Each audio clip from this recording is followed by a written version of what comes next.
Hello friends, welcome back to बायोबॉफिन।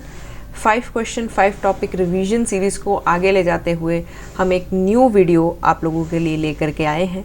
Video को शुरू करने से पहले मेक श्योर कि आपने चैनल को सब्सक्राइब कर लिया है और वीडियो को लाइक कर लिया है। इस वीडियो के डिस्क्रिप्शन बॉक्स में आपको 5 क्वेश्चन 5 टॉपिक रिवीजन सीरीज़ का लिंक मिल जाएगा, जहाँ से आप हमारी बाकी सभी वीडियोज़ को भी चेकआउट कर सकते हैं। तो चलिए वीडियो को शुरू करते हैं फटाफट से। पहले क्वेश्चन में आपसे पूछा है a researcher ligates Eco R1 digested DNA fragments to a plasmid DNA. ठीक है, कि एक इको R1 डाइजेस्टेड फ्रेगमेंट था, उसको किसमें लाइगेट कर दिया गया है? प्लाज्मिड डीएनए में। That is also digested with Eco R1।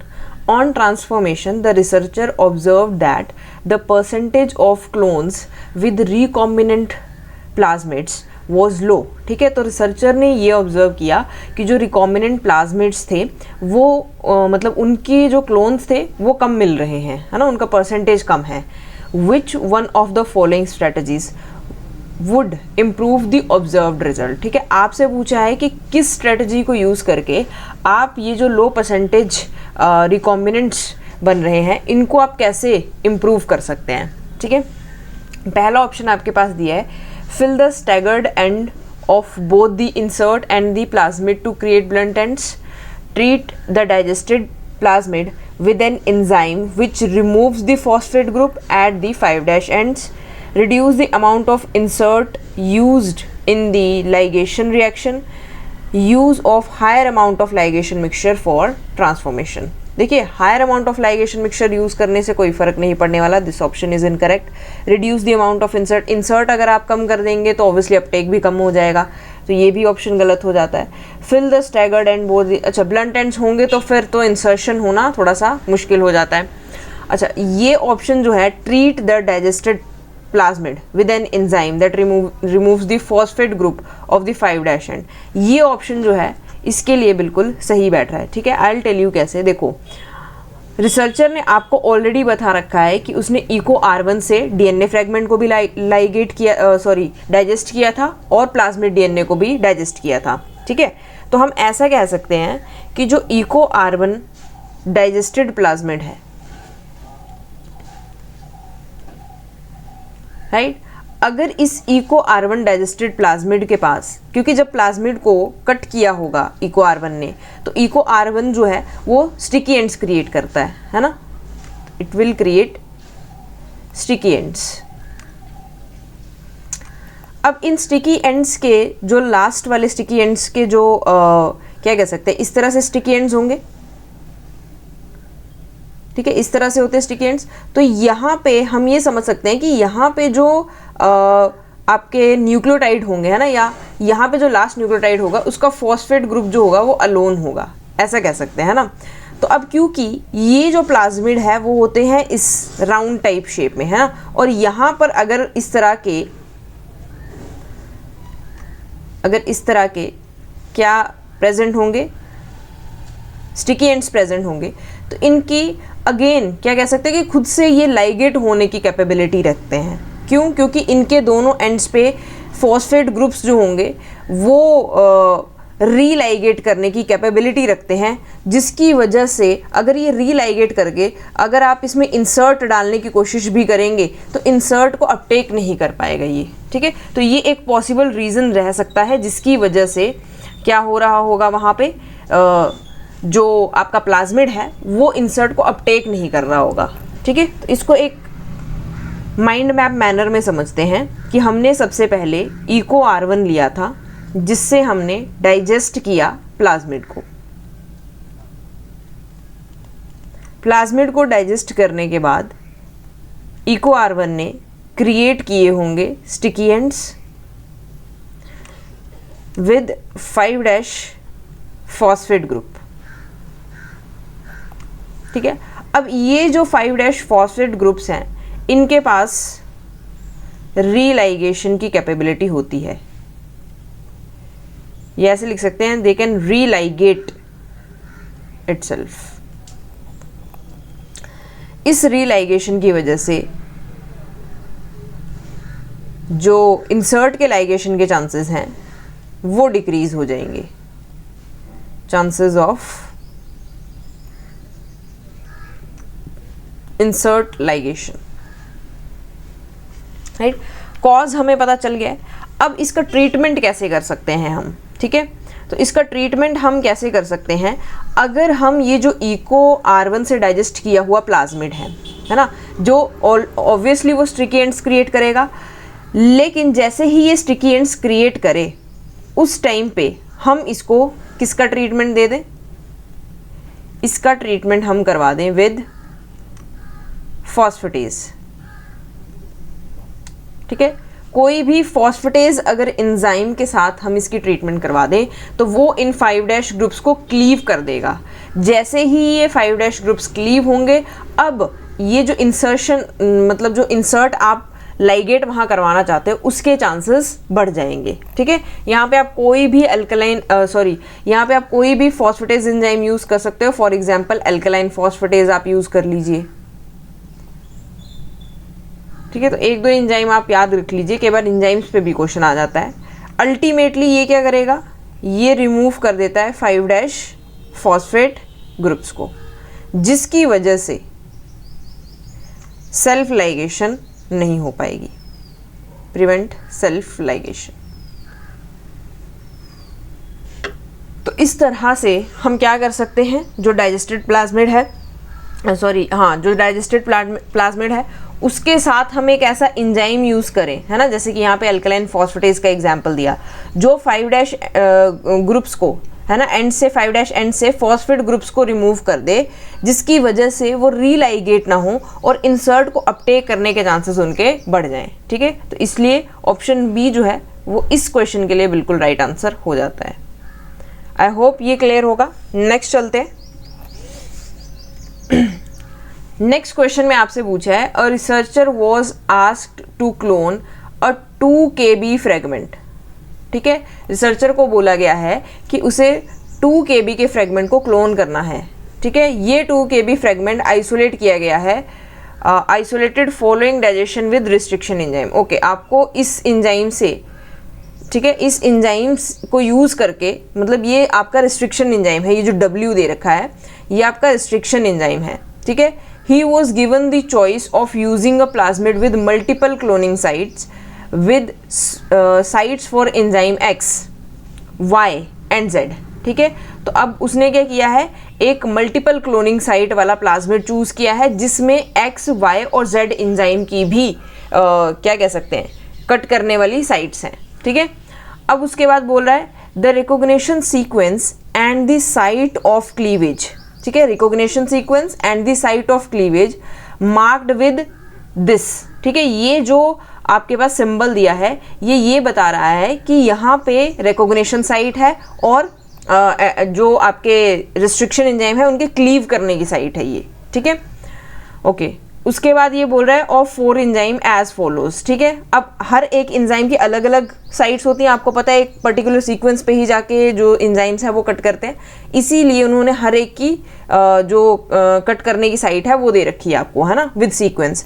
सबसे पहले इन्होंने रिस्ट्रिक्शन किसके लिए दी है, रिस्ट्रिक्शन साइट फॉर W, तो W के लिए थी 5' एंड से GTCGAC, है ना, 3' एंड तक, तो ये दे रखी है W की। उसके बाद रिस्ट्रिक्शन साइट दे रखी है X की, ठीक है। उसके बाद रिस्ट्रिक्शन साइट दे रखी है Y की और फिर एट लास्ट Z की दे रखी है।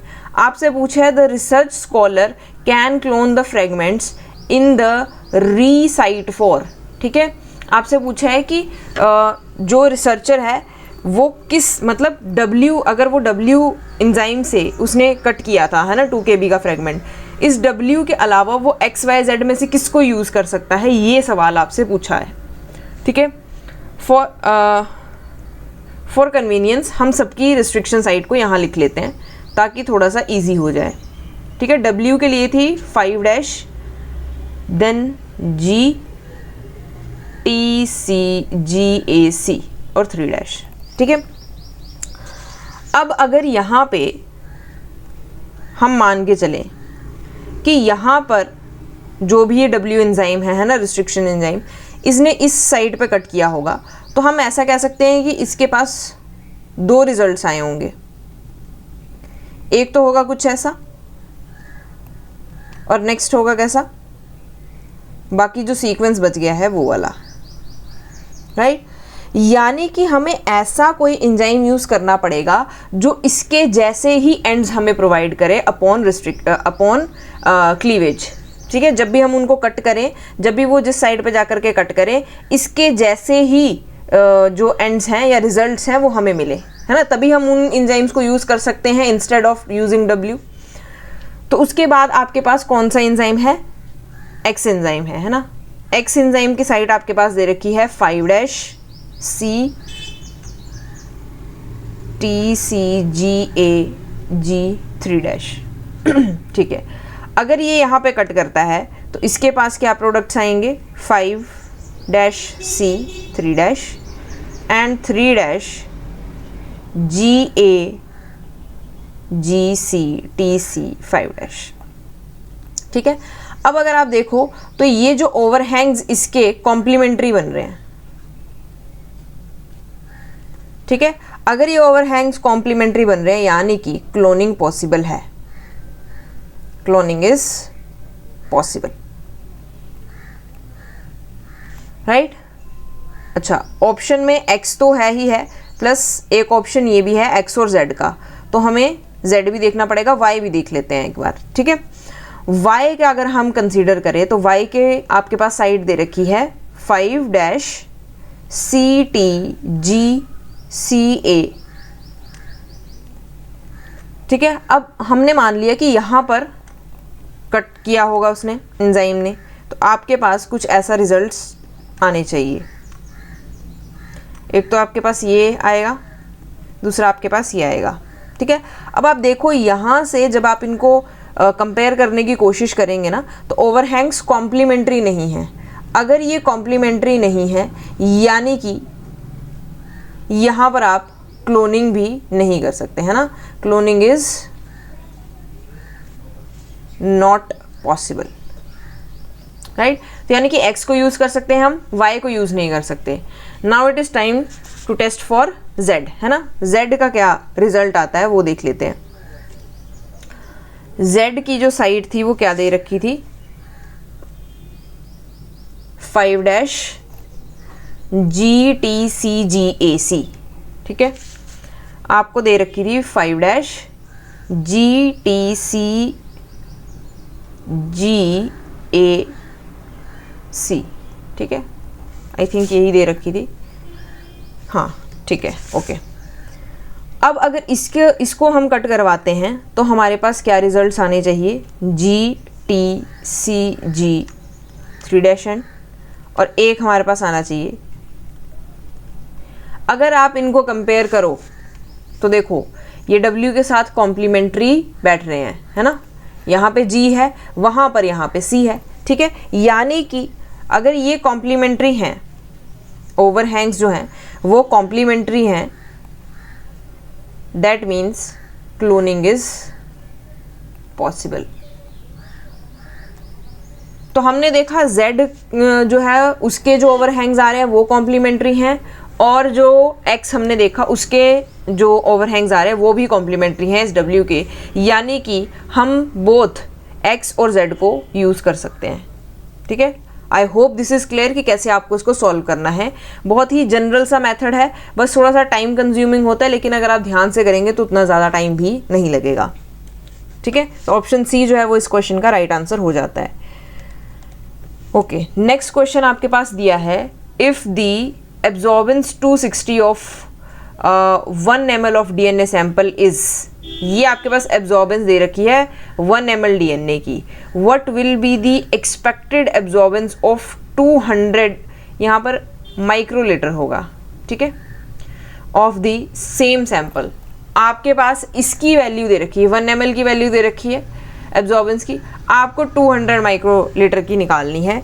तो इसके लिए देखो एक कॉन्सेप्ट समझना ज़रूरी है, क्या, that is absorbance measurement is directly proportional to the volume of DNA sample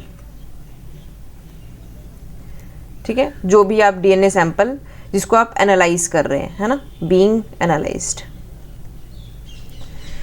कहने का मतलब ये है कि जितनी आपकी जो भी आपकी एब्जॉर्बेंस आ रही है ना, ठीक है, that is directly proportional to क्या, जितना उसका डीएनए सैंपल है।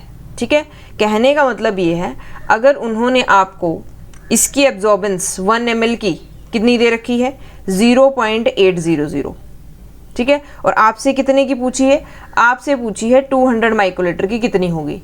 ठीक है, सिंपल सा, इसमें बहुत ही आसान सा यूनिटरी मेथड लगेगा। ठीक है, आप देखो कि अगर आपको इस 200 माइक्रोलीटर को, है ना, 1 ml तक लेकर के जाना है, या हम ऐसा भी कह सकते हैं कि ये 200 माइक्रोलीटर जो है वो 1 ml का कितना है, 1/5 है। ठीक है, अगर आप देखोगे इसको कुछ इस तरह से सॉल्व करके ना, ठीक है, इसको सॉल्व करेंगे लगभग 200 माइक्रोलीटर आ रहा है, यानी कि 1 ml जो है वो या ऐसा कह सकते हैं 200 ml जो है वो 1/5 है 1 ml का, राइट। अगर ये 1/5 है यानी कि ये भी 1/5 होगा। ठीक है, और जब हम इसको सॉल्व करेंगे तो कुछ इस तरह से सॉल्व कर सकते हैं इसको, राइट। इसको सॉल्व करके आएगा हमारे पास 0.280, 0.16, यानी कि 1/5। अगर आप इसको निकालोगे ना, 1/5 इसकी वैल्यू अगर करके देखोगे तो ये आएगी, यानी कि option number A is correct. ठीक है, आई होप आपको ये समझ में आया होगा कि एब्जॉर्बेंस जो होती है that is directly proportional to the DNA sample, जो वॉल्यूम आपने लिया है ना, जिसको आप एनालाइज कर रहे हो। अगर एब्जॉर्बेंस जो है वो 2 यूनिट से कम हो रही है तो डीएनए सैंपल भी 2 यूनिट से कम होना चाहिए। ठीक है, that's what I am trying to say, कि अगर एक साइड पे 10 यूनिट्स का लॉस है तो दूसरी साइड पे ऑटोमेटिकली 10 यूनिट्स का लॉस होगा। ठीक है, this is called unitary method. I hope this is clear. Next question की तरफ बढ़ते हैं। ओके, नेक्स्ट क्वेश्चन में आपसे क्या पूछ रखा है, इन्होंने कहा है a cDNA fragment flanked by Hind 3 sites was cloned into a vector at the Hind 3 site, अच्छा, for its expression under T7 promoter as shown in the figure below. ठीक है, आपको ये दे रखी है। ठीक है, ये आपको एक तरह से क्या किया है, आपको दिखाया है ना, कि cDNA को कैसे जो है वो इस फ्रेगमेंट को कैसे आपको इंसर्ट, मतलब वेक्टर के अंदर इंसर्ट किया गया है। ठीक है, उसकी एक पिक्चर आपको दे रखी है। आपसे क्या पूछा है, आपसे पूछा which one of the following digestions will help determine the correct orientation of cDNA। आपसे पूछा है कि हम इनमें से, है ना, ऑप्शंस में से किन साइट्स का, है ना, किन डाइजेशंस को फॉलो करके ये पता कर सकते हैं कि cDNA की ओरिएंटेशन, करेक्ट ओरिएंटेशन क्या है। ठीक है, देखो इसके लिए जब भी, है ना, जब भी हमें cDNA का ओरिएंटेशन पता करना होता है ना, कभी भी हम एक सिंगल एंजाइम को यूज़ करके उसका पता नहीं कर सकते। ठीक है, तो यहाँ से इस अगर कॉन्सेप्ट को अगर आप यूज़ करोगे ना, तो यहाँ से तीनों के तीनों ऑप्शन जो है वो बाहर चले जाते हैं। ठीक है, और बचता कौन सा है आपके पास, double digestion of Hind 3 and Sal 1। ठीक है, एक तो कॉन्सेप्ट ये हो गया। अब हो सकता है वहां पे उस एक सिंगल एंजाइम की मल्टीपल साइट्स हों, है ना, तो उस केस में फिर आपका ये कॉन्सेप्ट थोड़ा सा गलत हो जाएगा। तो वहां पे आपको क्या करना पड़ेगा, एक ऐसा कह सकते हैं साइड पर ना आप छोटा सा नोट बना करके इसको ट्राई करके देख सकते हो। कैसे, जब भी हमें किसी भी चीज़ का ओरिएंटेशन पता करना होता है ना, तो हम डबल डाइजेशन यूज़ करते हैं। ठीक है, कहने का मतलब ये है अगर हम सभी ऑप्शंस को ट्राई करें, फॉर एग्जांपल जैसे मैंने सबसे पहले हिंड 3 को ट्राई किया, है ना, पहला ऑप्शन यही बोलता है कि हम डाइजेशन किससे करवा रहे हैं, हिंड 3 से करवा रहे हैं। अब देखो हिंड 3 की साइट्स देखना, एक साइट यहाँ पे है, एक साइट यहाँ पे है। अगर हम हिंड 3 यूज़ करते तो यहाँ से हमें एक फ्रेगमेंट ये मिलता और एक बाकी जो बचा हुआ पूरा इतना बड़ा फ्रेगमेंट है ये 2 मिलते। ठीक है, अब हमें ये नहीं पता चलता कि भाई cDNA जो है वो यहाँ कहीं है या यहाँ है। ठीक है, दैट मीन्स कि this will only confirm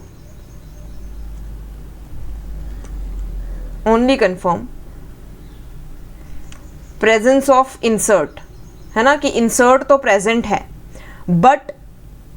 but orientation हमें पता नहीं चलती। बट नॉट द ओरिएंटेशन, ऐसे लिख सकते हैं। ठीक है, किससे हमें ये तो पता चल जाता कि cDNA भाई किसी एक फ्रेगमेंट में प्रेजेंट है, लेकिन इससे हमें ये पता नहीं चलता कि उसकी ओरिएंटेशन क्या है, राइट। इसीलिए फिर दूसरा ऑप्शन इन्होंने कौन सा दिया है, BGL2, है ना, कि BGL2 अगर हम यूज़ कर ले तो। अब देखो BGL2 की खाली सिर्फ एक साइट है, ठीक है, और ये कहाँ है, आपके cDNA के अंदर, यानी कि अगर ये कट हो गया तो हमें कुछ भी पता नहीं चलेगा। ठीक है, तो हम ऐसे लिख सकते हैं, it will not give any information. ठीक है, ना ही इससे हमें ये पता चलेगा कि जो आपका cDNA है वो प्रेजेंट है या नहीं, ना ही उसका ओरिएंटेशन पता चलेगा, क्योंकि ओरिएंटेशन से तो इसका कोई लेना देना है ही नहीं, है ना। कोई रेलिवेंट इन्फॉर्मेशन हमें ओरिएंटेशन के बारे में पता नहीं चलेगी। I hope this is clear. हाँ, एक तरह से हमें पता चल सकता है कि cDNA तो है, क्यों, क्योंकि ये cDNA पर ही है ना साइट। अगर ये cDNA पर कट कर देगा तो cDNA जो है वो 2 फ्रेगमेंट्स में टूट जाएगा, तो कहीं ना कहीं ये तो डिटेक्ट हो जाएगा कि cDNA है, लेकिन ओरिएंटेशन का कोई पता नहीं चलेगा। ठीक है, I hope this is clear. तीसरा आपके पास डाइजेशन विद SAL1 दे रखा है ना, अकेला SAL1। ठीक है, अब ये बोलता है SAL1 के साथ अगर हम इसको कट करते हैं तो एक तो कट हमें यहाँ पर मिलेगा, एक कट लगेगा यहाँ पे, यानी कि एक इतना बड़ा फ्रेगमेंट मिलेगा और एक मिलेगा ये बाकी वाला फ्रेगमेंट, सेम जैसे ऊपर मिला था। ठीक है, बस यहाँ पे हमें क्या कह सकते हैं कि थोड़ा सा जो cDNA वाला हिस्सा है ना वो यहाँ से गायब हो जाएगा। ठीक है, बट ऐसा हम कह सकते हैं कि ये भी सेम इंसर्ट की कंफर्मेशन तो दे देगा कि है वहाँ पे, लेकिन ओरिएंटेशन के बारे में भी हमें कोई क्या कह सकते हैं, कोई सफिशिएंट जानकारी नहीं हमें देगा। ठीक है, तो हम इसको ऐसे लिख सकते हैं, this is might not sufficient, और we can say that sufficiently differentiate orientation। ठीक है, कि ये कोई सफिशिएंट जानकारी नहीं देगा ओरिएंटेशन की। क्यों, देखो यहाँ से अगर वो कट करेगा तो आधा तो इसमें देखो इंसर्ट है ना, लेकिन आधी साइट इसमें से चली भी जा रही है, यानी कि पूरी की पूरी जानकारी ओरिएंटेशन के बारे में नहीं मिलेगी, सफिशिएंट जानकारी ओरिएंटेशन के बारे में नहीं मिल सकती। तो ये सभी वो एंजाइम थे जिनको हमने सिंगली यूज़ किया था, लेकिन जब हम डबल डाइजेशन कर रहे हैं HindIII और SAL1 के साथ, उस टाइम पे देख सकते हैं क्या हो सकता है। ठीक है, अब हम HindIII एंड SAL1 दोनों को एक साथ यूज़ करते हैं। ठीक है, ओके। अच्छा, इसको जब हम यूज़ कर रहे हैं ना, तो आप देखना ध्यान से, HindIII को हमने यूज़ किया, यानी कि एक कट लगेगा यहाँ पे और एक कट लगेगा यहाँ पे, राइट। और फिर हमने SAL1 को यूज़ किया, तो यानी कि एक कट लगेगा यहाँ पे और एक कट लगेगा यहाँ पे। ठीक है, अब होगा क्या, अगर SAL1 का फ्रेगमेंट देखोगे तो यहाँ से कहाँ तक आना चाहिए था, यहाँ तक आना चाहिए था एक फ्रेगमेंट, है ना, लेकिन क्योंकि HindI ने बीच से कट कर दिया होगा तो एक फ्रेगमेंट तो ये वाला बन जाएगा और एक ये वाला बनेगा, यानी कि 2 फ्रेगमेंट ये बन गए, एक बनेगा ये वाला 3 और जो बाकी बच गया बड़े वाला 4, यानी कि यहाँ पर आपको टोटल फ्रेगमेंट मिलेंगे 4। और इससे आपको ये पता चल जाएगा कि देखो इस वाले जो फ्रेगमेंट में जब हम अकेला काट रहे थे ना SAL1 के साथ, है ना, तो उसमें cDNA के साथ साथ बाकी प्लाज्मिड का भी पूरा का पूरा फ्रेगमेंट आ रहा था। जब आपने इसको विद HindIII कट किया, अब सिर्फ cDNA वाली जो लास्ट साइट है ना उसके बारे में हम पता चल जाएगा कि यानी कि यहाँ पे लास्ट ऑफ द cDNA में क्या प्रेजेंट है, HindIII की साइट प्रेजेंट है ना, और ये वाला जो फ्रेगमेंट है ये किसका है, प्लाज्मिड का। तो यहाँ से हमें इसका ये वाला ओरिएंटेशन पता चल जाएगा।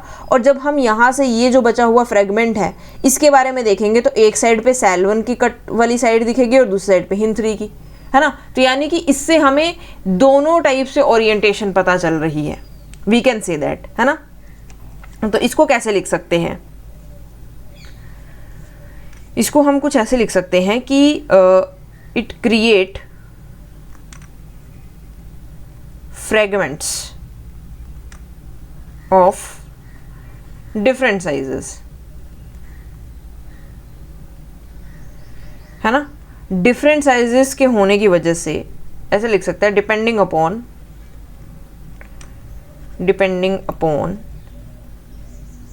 The cDNA is in the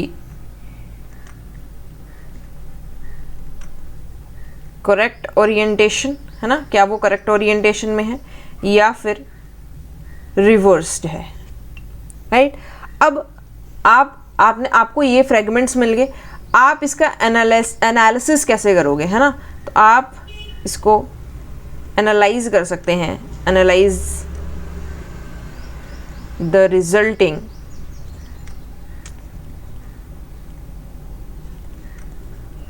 fragment sizes on a gel, है ना। जो भी आपके फ्रेगमेंट साइजेस हैं उनको आप जेल पे रन करते हैं, ऐसे ही करते हैं हम लोग, है ना। जेल पे रन करके फिर हम पता चलाते हैं कि ओरिएंटेशन क्या होगी इंसर्ट की, ठीक है। तो it will help you to determine the orientation of the insert, ठीक है। तो एक फॉर्मूला इसमें याद रखिए, सिंगल डाइजेशन अगर आप करवा रहे हैं ना किसी सिंगल एंजाइम से, तो उस केस में फिर ओरिएंटेशन को ढूंढना मुश्किल हो जाता है। मोस्ट ऑफ द केसेस में जिनमें भी हमें ओरिएंटेशन का पता करना होता है, हम हमेशा डबल डाइजेशन के साथ जाते हैं, ठीक है, विद डिफरेंट एंजाइम्स, ठीक है। I hope this is clear. Option D जो है वो इसका राइट आंसर हो जाएगा। नेक्स्ट क्वेश्चन की तरफ बढ़ते हैं। नेक्स्ट क्वेश्चन में आपसे पूछा है, the size of DNA that can be cloned in yeast artificial chromosome, है ना। यीस्ट आर्टिफिशियल क्रोमोसोम में कितने साइज का डीएनए जो है वो हम इंसर्ट कर सकते हैं, क्लोन कर सकते हैं उसको, ठीक है। एक छोटा सा टेबल है, उसको आप याद रख लीजिए तो आपकी ये सारी समस्या जो है वो ख़त्म हो जाएगी। इसमें एक साइड पर आ जाता है प्लाज्मिड का टाइप और दूसरी साइड आ जाता है उसका कैरिंग कैपेसिटी, ठीक है। इसको अगर आप याद रख लेंगे तो फिर बाकी कुछ चीज़ें याद रखने की ज़रूरत नहीं है। अगर कोई बैक्टीरियल प्लाज्मिड है, ठीक है, bacterial plasmid up to 10 kb का इंसर्ट जो है वो कैरी कर सकता है, ठीक है। उसके बाद अगर कॉस्मिड्स हैं तो 35 to 45 kb की कैरिंग कैपेसिटी होती है।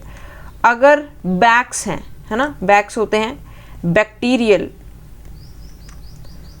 आर्टिफिशियल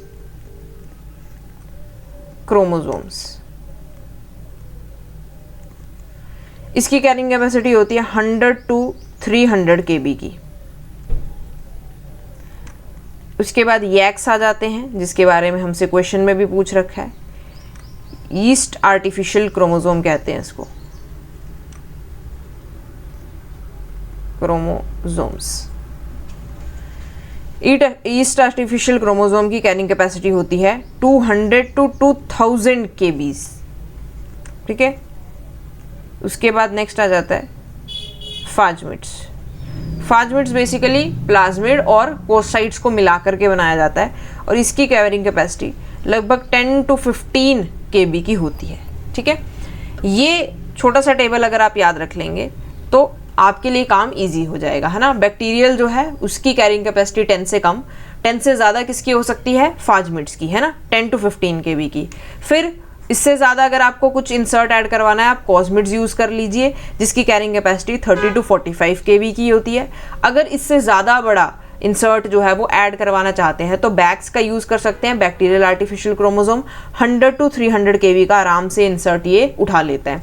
और अगर और भी ज़्यादा आप हैवी इंसर्ट जो है वो करवाना चाहते हैं तो यैक्स का यूज़ कर सकते हैं, यीस्ट आर्टिफिशियल क्रोमोसोम, जिनकी कैरिंग कैपेसिटी काफ़ी अच्छी होती है, 200 to 2000 kb का इंसर्ट ये अपटेक कर सकता है, ठीक है। I hope this is clear. इसका जो राइट आंसर हो जाएगा फिर ऑप्शन नंबर ए हो जाएगा, है ना, कि यैक जो है वो 200 to 2000 kb की रेंज का इंसर्ट जो है वो अपने अंदर ले सकता है, ठीक है। I hope this is clear. आज की वीडियो के लिए सिर्फ इतना ही। आई होप आपको क्वेश्चन समझ में आए होंगे। आज की क्वेश्चंस में ज़्यादा थ्योरी नहीं थी क्योंकि बिल्कुल डायरेक्ट क्वेश्चंस पूछे गए थे और मैंने ट्राई किया है कि बहुत सारी चीज़ों को आपको डिटेल में समझाया जाए। ठीक है, तो अब तक आपने पिछली वीडियोस को अगर चेकआउट नहीं किया है तो आप उनको भी चेकआउट कर सकते हैं। इस वीडियो के डिस्क्रिप्शन बॉक्स में आपको लिंक मिल जाएगा, आप वहाँ से हमारी वीडियोस को, सभी वीडियोस को चेकआउट कर सकते हैं। Thanks for watching. अपनी सेहत का ख्याल रखें, पढ़ते रहें और तैयारी करते रहें। Thank you so much.